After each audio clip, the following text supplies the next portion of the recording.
ABC 17 News is also working to learn more after a woman has been charged for a deadly stabbing in Jefferson City. Danita Jackson is charged with murder for the stabbing death of 23-year-old Kevaughn Goldson, an athlete at Lincoln University. A door, locked from the inside. A hair clip pressed into the frame, turning until it gives way. Somewhere on the other side, something had already been building for longer than anyone outside that room understood. On the other side of that door were two people who knew each other better than almost anyone. Teammates, partners, athletes who had trained side by side for years at the same university. They had run the same track, chased the same finish lines. Nobody watching them compete that season would have guessed how this particular night would end. What began behind that door that night would not stay behind it for long. Within minutes, a call was placed to 911. Within hours, one of them was gone. Investigators would later note something unusual about that call. It wasn't made by a witness. It was made by the person who would soon become the center of their investigation. This is not a story we're telling you, it's one we're reporting on, pieced together from police records, court filings, and the accounts of the people who were there. Two sprinters from Lincoln University, one relationship, one night that turned their lives, in a quiet street in Jefferson City, Missouri, into the center of a homicide investigation that is still working its way through the courts. What the record shows next raises more questions than it answers, starting with who these two people really were before any of this happened. By the time investigators closed their report, this case had already become part of a larger, troubling count. It was the third homicide investigation opened in Jefferson City, Missouri in less than 2 months of the year. Two of those three cases shared something in common, both rooted in relationships that had turned violent behind closed doors. For a city its size, that number stood out. Officers who had worked Jefferson City for years called the pace of these cases unusual. Not one, not two, but 3 deaths in a matter of weeks, each one connected to people who knew their victims intimately. Local police described the timing as concerning enough to warrant a closer look, not just at this case alone, but at what was driving a pattern that seemed to be forming faster than anyone expected. Prosecutors, reviewing the same numbers, offered a different read. They pointed to years of data showing the city's homicide rate had stayed relatively steady, calling this stretch a sharp but temporary spike rather than the start of something larger. Two sets of officials, looking at the same 3 cases, reaching 2 different conclusions.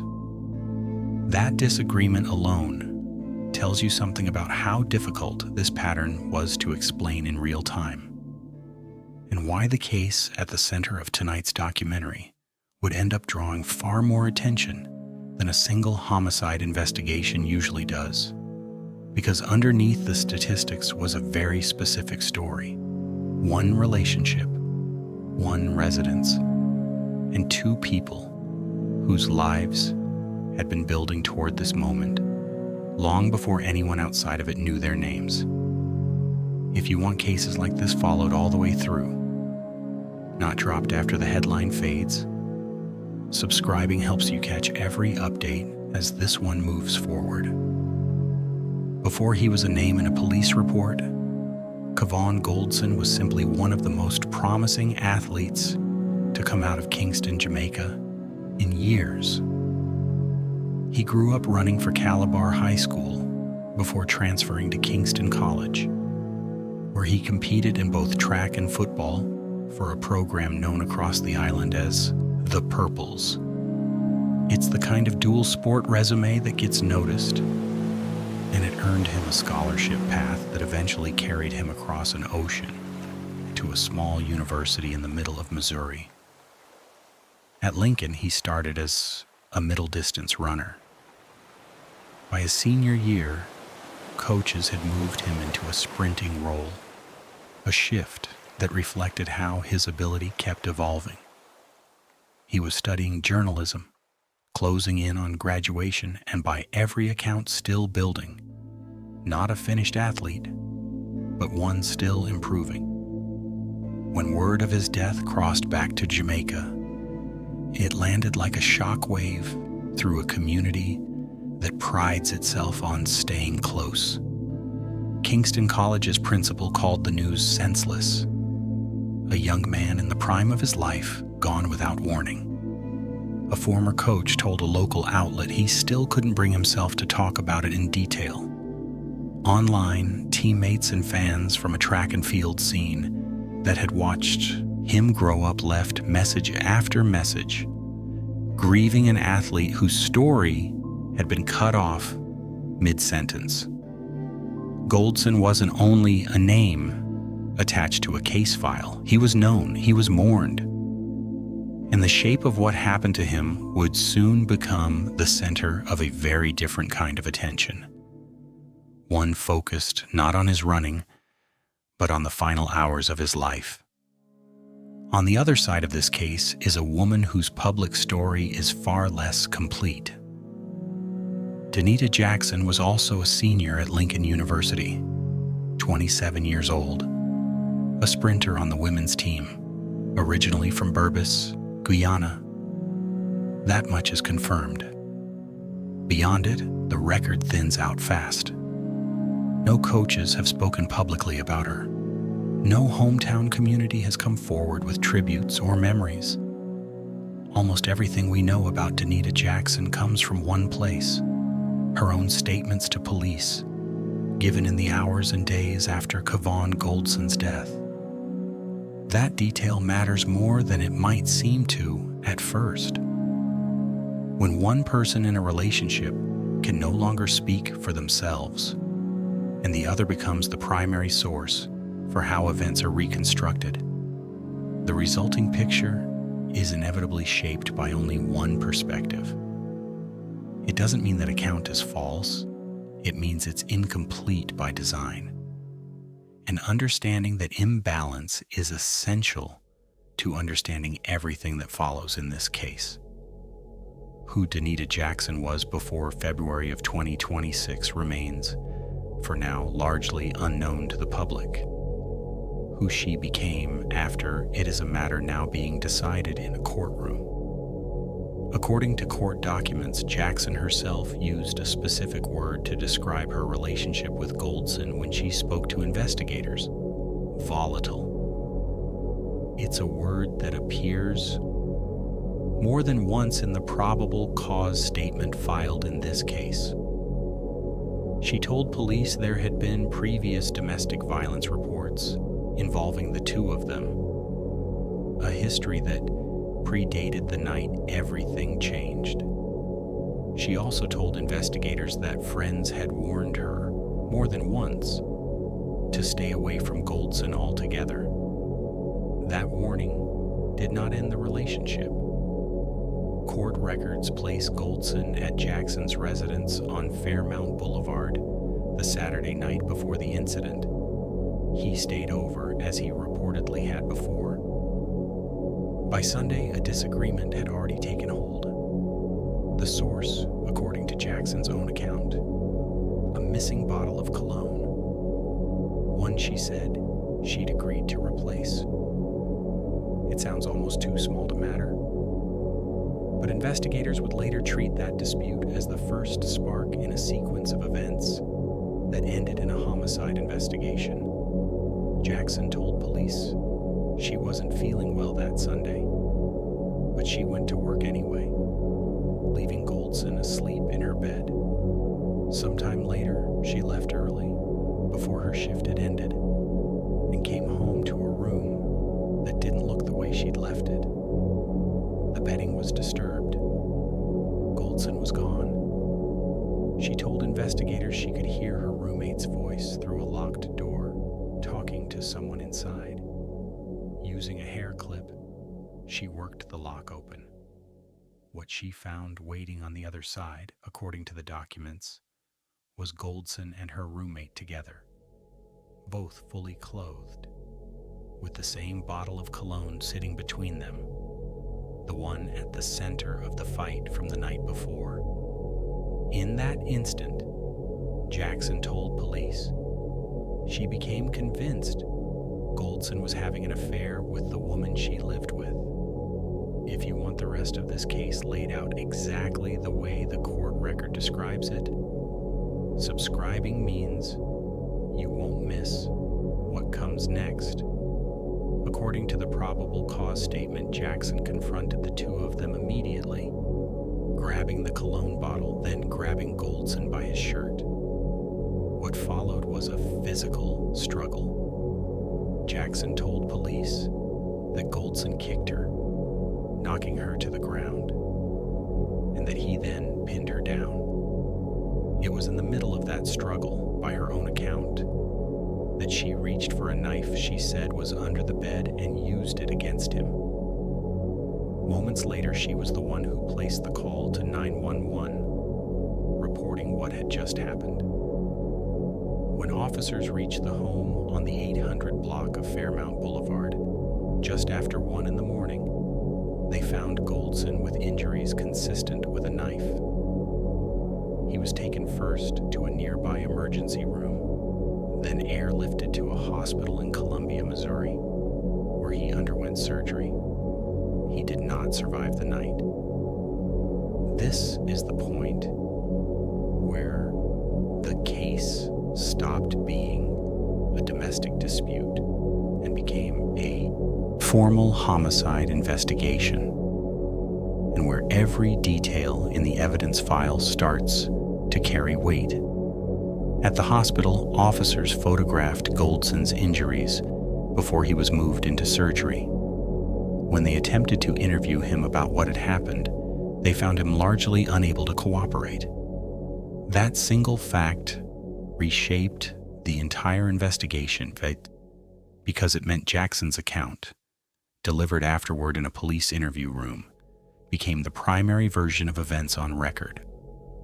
The physical evidence tells a more layered story than either account alone. The knife was recovered exactly where Jackson said it would be, beneath her roommate's bed. Officers also documented scratches and injuries on Jackson's own body, consistent with a physical struggle, which will likely become part of how her version of events is weighed going forward. What the public record does not yet include is a formal autopsy report or pathology findings. That detail hasn't been released. It's worth naming that gap honestly, rather than filling it with speculation. Jackson was arrested and booked into the Cole County Jail. Prosecutors filed charges of second-degree murder and armed criminal action. She was held without the option of bond. That same week, the Cole County Sheriff confirmed an additional development. Federal immigration authorities had placed a hold on Jackson, adding a second legal front to a case that was already serious. From here, the legal process moved quickly, and it is still moving today. Jackson's first court appearance came just days after her arrest. She appeared by video from inside the Cole County Jail without an attorney present, telling the court she intended to hire private counsel. She entered a plea of not guilty to both charges. A bond review hearing followed shortly after. The court denied any modification keeping her held without bond. Then came the next major step. A Cole County grand jury reviewed the evidence and formally indicted Jackson on the same 2 charges. An indictment like this signals that prosecutors believe they have enough to take the case all the way to trial. A follow-up arraignment was scheduled for the following month. As of the most recent information available, no trial date has been set. This case remains open, moving through the system one hearing at a time. To understand what this evidence actually means for Jackson going forward, One criminal defense attorney reviewed the probable cause statement at the center of the case. His assessment: cases like this one often come down to how a jury weighs a claim of self-defense against a sequence of events described almost entirely by one person. Here, that person is Jackson, because Goldson never had the chance to give his own account. That imbalance, more than any single piece of evidence, is likely to become the defining argument once this case reaches a courtroom. When it does, we'll be here to walk you through exactly how both sides make their case. Subscribing now means you'll see it the moment it happens. Fairmount Boulevard has seen its share of police calls over the years. This wasn't one of them. A longtime resident who lives 4 doors down from the scene told reporters she'd watched officers respond to drug activity on the street before, but never anything like this. She noted the home had a history of housing Lincoln University track athletes and said the case had changed how the entire block felt. Not just for her, but for a wider community connected to the university. It's a small detail, but it says something larger. A case like this doesn't stay contained to the 2 people at its center. It reaches a street, a team, a campus. Kevaughn Goldson's death was never just an isolated statistic. Lincoln University released a statement acknowledging the incident, extending condolences to those affected, and reminding students and staff that counseling support remained available. Goldson's funeral service was held in early March at a funeral home in Jefferson City, with a webcast made available for family and friends who couldn't attend in person. Since then, his family has largely grieved away from public view. In Jamaica, the response looked different, immediate, and very public. Kingston's track and field community, alumni networks tied to his former school, and former teammates all marked his death online, remembering a young athlete whose story, by every account, should have had many more chapters left to write. 2 athletes, 1 team, a relationship the court records show carried a documented history of conflict long before this particular night. Denita Jackson remains indicted on charges of second-degree murder and armed criminal action, held without bond, with an immigration hold layered on top of an already serious legal situation. Kevaughn Goldson's family, his teammates, and communities on 2 continents are left with a senior year that ended in a courtroom instead of a graduation stage. This case is still active. There is no trial date yet, no verdict, no sentencing. When that changes, we'll bring you the update the same way we brought you everything else in this documentary. Sourced directly from the court record, not speculation. If you want to be the first to know when this case moves forward, subscribing and turning on notifications means you won't have to go looking for it. We'll bring it to you.